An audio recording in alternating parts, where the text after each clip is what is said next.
Hello friends, welcome back to Pink's Kitchen Tamil. இன்னைக்கு நம்ம sweet corn வடை எப்படி செய்யறதுன்னு தான் பார்க்க போறோம். இது ரொம்ப டெலிஷியஸ் அண்ட் ஈஸியான ஒரு ஸ்நாக் ரெசிபி. டீ டைம்க்கு ஒரு பெர்ஃபெக்ட்டான ஸ்நாக்ஸ். இந்த ரெசிபியை பார்க்கறதுக்கு முன்னாடி இதுக்கு தேவையான பொருட்கள் என்னென்னன்னு பார்த்துட்டு வந்துடலாம். ஒரு 1.5 கப் அளவுக்கு பாயில் பண்ண ஸ்வீட் கார்னை ஒரு மிக்சர் ஜாரில் சேர்த்துருங்க. இது கூட ஒரு 5 காஞ்ச மிளகாய், 1/2 டீஸ்பூன் அளவுக்கு இஞ்சி சாப் பண்ணது, 1/4 டீஸ்பூன் அளவுக்கு சோம்பு சேர்த்துக்கோங்க. இதை நல்லா கொரவரப்பாக அரைச்சி எடுத்துகிட்டு வந்துடலாம். இதை ஒரு மிக்சிங் பவுலுக்கு மாற்றிடுங்க. இது கூட 2 டேபிள் ஸ்பூன் அளவுக்கு கடலை மாவு, 1 டேபிள் ஸ்பூன் அரிசி மாவு, 1 வெங்காயம் நல்லா பொடிசாக கட் பண்ணது, 1 பச்சை மிளகாய் பொடிசாக கட் பண்ணது, கொஞ்சமாக கருவேப்பிலை இலைகள், கொஞ்சமாக கொத்தமல்லி இலைகள், அப்புறமா 1/2 டீஸ்பூன் உப்பு சேர்த்துக்கோங்க. இது எல்லாத்தையும் நல்லா கலந்து விட்டுருங்க.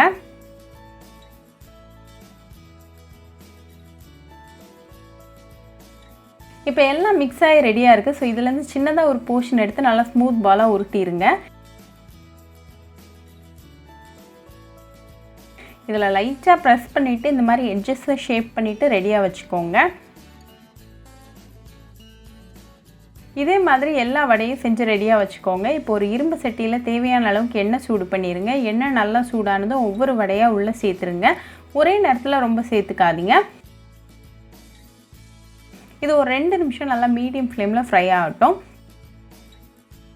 2 நிமிஷத்துக்கு அப்புறமா அடுத்த சைடு திருப்பி போட்டு அகெயின் ஒரு 2 நிமிஷம் மீடியம் ஃப்ளேமில் ஃப்ரை ஆகட்டும்.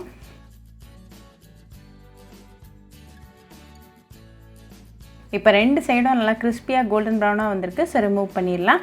இப்போ நமக்கு டெலிஷியஸான ஸ்வீட் கார்ன் வடை சூப்பராக ரெடி ஆயாச்சு. இது நல்லா சூடாக ஒரு கப் ஆஃப் டீ கூட சர்வ் பண்ணி உங்கள் ஃபேமிலி அண்ட் ஃப்ரெண்ட்ஸ் கூட என்ஜாய் பண்ணுங்கள். ரொம்பவே ஈஸி, குயிக் அண்ட் ஹெல்த்தியான ஒரு ரெசிபி. ஸோ கண்டிப்பாக இந்த ஸ்வீட் கார்ன் வடை ரெசிபி உங்கள் வீட்டில் ட்ரை பண்ணி பாருங்கள். ட்ரை பண்ணிவிட்டு எப்படி இருந்துச்சுன்னு எனக்கு கமெண்ட்ஸில் சொல்லுங்கள். இன்னொரு சூப்பரான ரெசிபியோட உங்களை வந்து பார்க்குற வரைக்கும் பாய் ஃப்ரெண்ட்ஸ். உங்களுக்கு இந்த வீடியோ பிடிச்சிருந்தா லைக் பண்ணுங்கள், ஷேர் பண்ணுங்கள், கமெண்ட் பண்ணுங்கள் அண்ட் மறக்காமல் சப்ஸ்கிரைபும் பண்ணிடுங்க. கூடவே பக்கத்தில் இருக்க பெல் ஐக்கானையும் கிளிக் பண்ணிக்கோங்க. அப்போ தான் நான் போடுற வீடியோஸ் எல்லாம் உங்கள் நோட்டிஃபிகேஷனில் வரும். உங்களுக்கு ரெசிபிஸ் இங்கிலீஷில் பார்க்கணுன்னா பிங்க்ஸ் கிச்சன் சேனலை பாருங்கள். சேனலோட லிங்க் நான் அந்த டிஸ்கிரிப்ஷன் பாக்ஸில் கொடுக்குறேன். மறக்காமல் செக் பண்ணுங்கள். இன்னொரு இன்ட்ரெஸ்டிங்கான ரெசிபியோட உங்களை வந்து பார்க்குற வரைக்கும் பாய் ஃப்ரெண்ட்ஸ்.